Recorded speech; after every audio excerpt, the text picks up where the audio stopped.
would you rather be like if somebody said, would you rather be a rock star or an actor? I'd say rock star. I'd rather be a rock star. If I had, and I have a band and we play and we don't try to be rock stars. I write all the music, and Rob and I just work well together, and we love to play virtual live, and we played some out, and we have 2 albums, and we just enjoy it and love it. And there's a passion.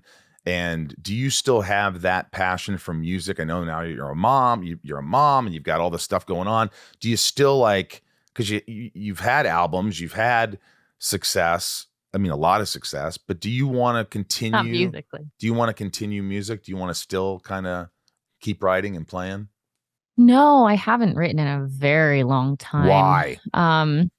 Because I have a very complicated relationship with like music when it involves me.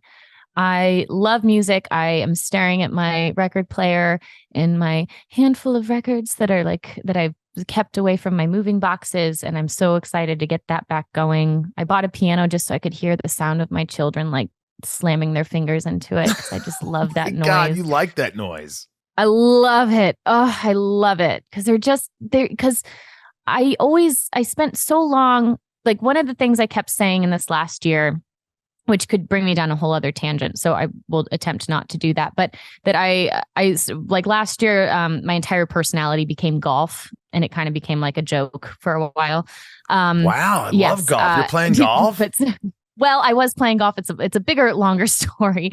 But I accidentally became like a golfer, but I'm not good at it. Because nobody's good at golf. I mean, but I'm not great at it. And so I was trying to but what I wanted to do was be better at being good at not being great at something.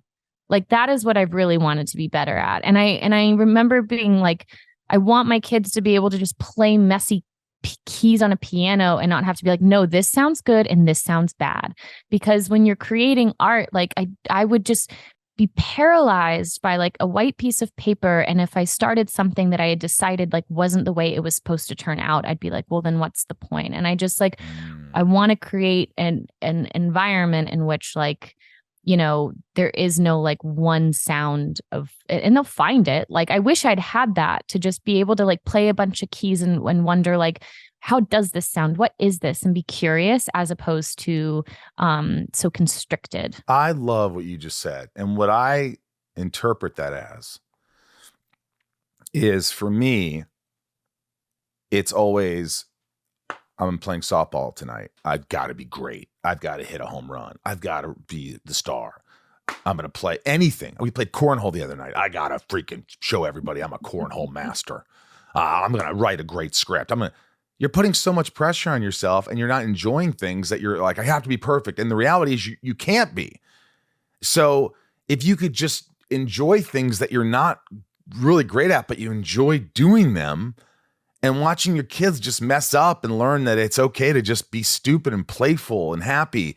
And I think that's because we put so much pressure on ourselves.